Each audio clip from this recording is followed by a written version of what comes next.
You made it. Well done. I'm glad I was wrong.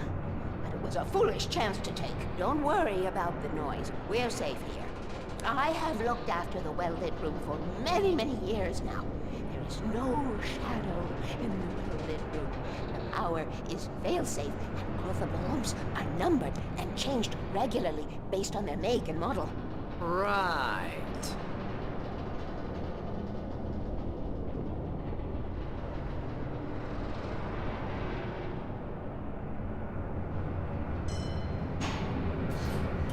There's an old army base at Raincoat Point, north of here. It was active during the Second World War. They operated here back then. They must have built this.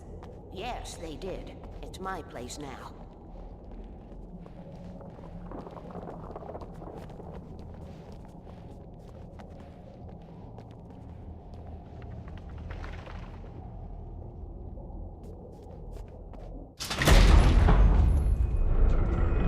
Take it, and I won't need to worry about the room anymore, because 6 and 33 and 118 need changing soon, and I don't want to climb up the ladder to change them because it's very late, and I'm tired. And if you take it, I won't have to do that anymore. The page was autobiographical, a memory from my childhood. But I didn't write this. It was a page written by Thomas Zane. None of them were supposed to exist anymore. Alan, 7 years old, would fight sleep to the bitter end. When he did sleep, he soon woke up, screaming, the nightmares fresh in his mind. One evening, his mother, sitting by his bed, offered him an old light switch. She called it the clicker, and flicking the switch would turn on a magical light that would drive the beast away. To imbue the talisman with all possible power, she added that it had been given to her by Alan's father. Alan never knew him, and anything of his took on mythical proportions in his mind. With the clicker firmly in his hand, Alan finally slept like a baby. Now, almost 30 years later, Alan thought of this as he stood on the rim of Cauldron Lake, the clicker in his hand. He took a deep breath and jumped. My mind swirled. I'd given the clicker to Alice, yet it was here. Zane had written it into existence, in a story I had written. I can get to her now. I can finish this.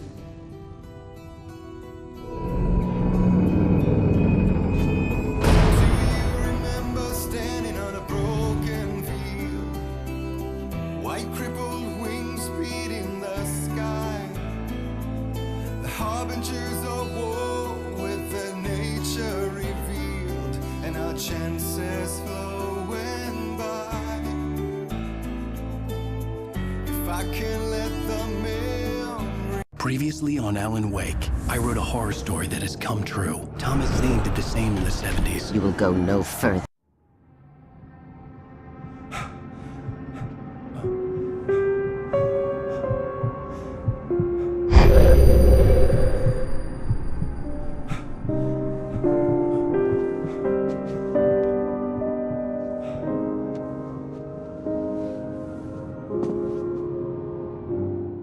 I had a hangover. My head was about to explode and the light hurt my eyes.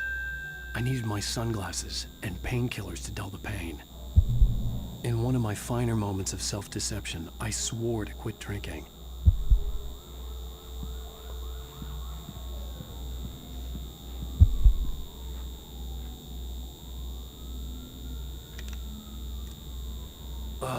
The sunglasses made the world look bearable. Now I could keep my eyes open without feeling like a vampire in the sun.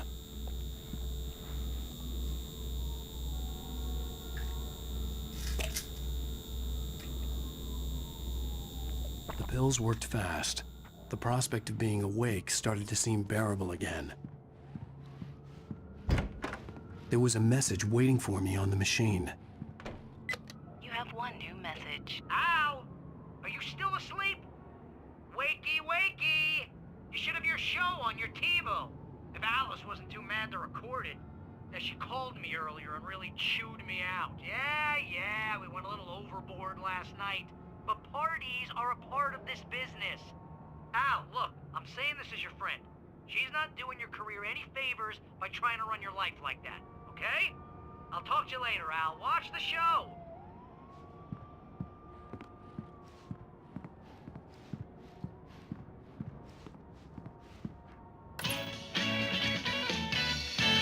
and gentlemen, welcome back to the Harry Garrett Show. Thank you. Thank you, everybody. We have a great show tonight. I've been talking with the best-selling author Alan Wake about his new book, The Sudden Stop. Yeah, good read. Go buy it. No, it is a good read. Look, I'm gonna be honest here. Is that wise? No, but I'm gonna do it anyway. I got people who give me the lowdown on books. I'm a busy guy. But this one, I actually read from cover to cover. I mean, I'm a big fan. Wow, thanks. Now, this might be a spoiler for those who haven't read the book yet.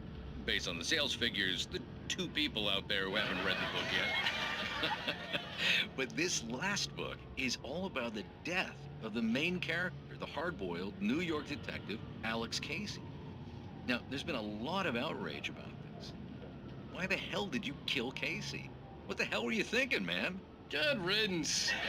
No, seriously though, 7 years and 6 books is a long time. He was a gloomy guy to spend all your working hours with, and it was a good run. But it's time to explore new things. My next book will be a departure from the old for me. You selfish bastard, always thinking of yourself. Well, you've certainly given us a lot of entertainment over the years. And now that you mention it, Casey was a gloomy guy. Never had much luck with his love life with the ladies. Was that autobiographical in any way? Yeah, no kidding. Casey's lady friends tended to die on him. With Casey, it was all about his pain. No, nothing autobiographical about that. I'm a happily married man. My wife is my muse. Well, congratulations. That's great to hear. So, how's the publicity tour been treating you? Good, great. But I gotta say, I'm glad to be back home in New York. Well, you've certainly been on the news a lot lately. Lots of parties and, you got into a fight with some paparazzi. Oh, man. Well, that guy was really in my face. I lost my temper. I know that wasn't cool. You are famous for that temper. Well, I did also write several books. Well, your latest novel is called The Sudden Stop, and it's in bookstores now. Go get it. That means the 2 of you out there who haven't bought it yet. Ladies and gentlemen, that's all we have for you tonight. I want to thank all our guests for the evening. Alan Wake, Sam Lake. Once more, do the face for his Sam. There it is. And our musical guests, Poets of the Fall. Thank you, and good night. At least I'd been funny. I told myself I could live with that. Hey, honey. Did you watch the show? I didn't say anything stupid, if that's what you want to know. Okay, Grumpy. You want an aspirin or something? Are you going to start with me about drinking now? You know what? Go back to sleep, Alan.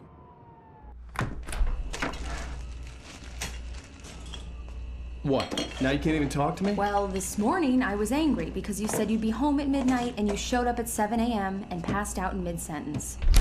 Now I'm over it. Are you angry? This goddamn tour. It's gotten out of hand. Oh, honey. It's almost over, right? We can get back to normal. Then you can start writing again. I'm sorry, honey. Alan, you're not thinking straight. Just take a shower and go back to bed, huh? Yeah, you're right, honey. I'm sorry. Once this is over, let's go away together. A vacation. Just you and me. Some peace and quiet.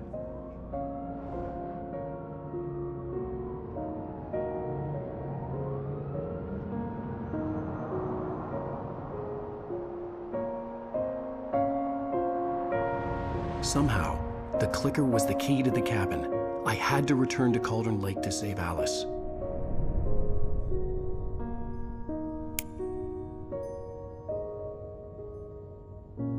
I'm going back to the lake to finish this. I'm going to write an ending to the story in the manuscript on my own terms, to make it all right. Why can't you just write it here? The last page is still in the typewriter. I need to read it first. Everything needs to be just right. Zane tried to cut some corners, and it didn't end well. Okay, ready when you are. I'm sorry, Sarah, but I need to do this alone. Barry, take her gun. Miss Weaver, close the door when I leave.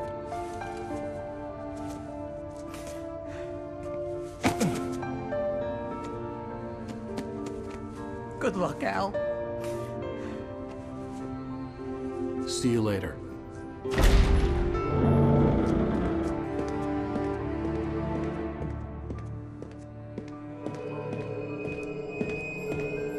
I got out, it was warm and sunny. I'd flicked the switch of the clicker. Had it done this? I didn't stop to question it. I had to take advantage of the sunlight to get to the lake. On Zane's page, I'd stood on the rim of Cauldron Lake, about to use the clicker. That's where I was headed.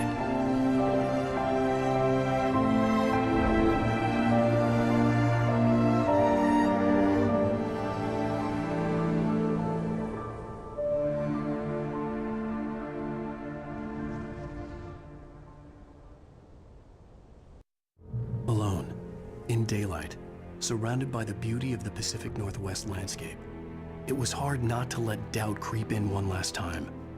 I could still chalk everything up to a dream, a delusion. I had enough imagination to make up something like this, having been in the cabin all this time, trapped in a story inside my head, gone mad from grief over Alice's death like Hartman had claimed. There would be no way of knowing. I told myself it didn't really matter. My course was set.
Me. There was a link between us, always would be. I could feel its presence again, getting closer.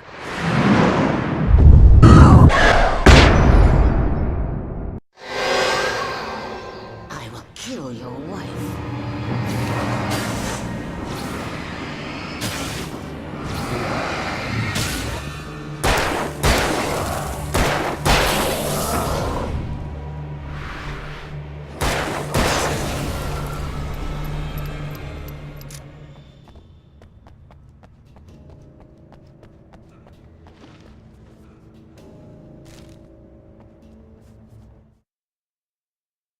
The Dark Presence was no longer trying to capture the writer so he could create the ending it wanted. The writer knew too much. He was too strong. And he carried a weapon left behind by Thomas Zane, something that could hurt it. Now, the darkness was doing everything in its power.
Based on the signature in the motel register, Agent Nightingale had stayed here, in room number 2.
The bottom of Cauldron Lake was a graveyard of things the lake had claimed in one way or another over the decades. The dark presence brought them up in its wake, scattering the rotten waterlogged hull of an old boat here, the remains of a long-ago crashed airplane there.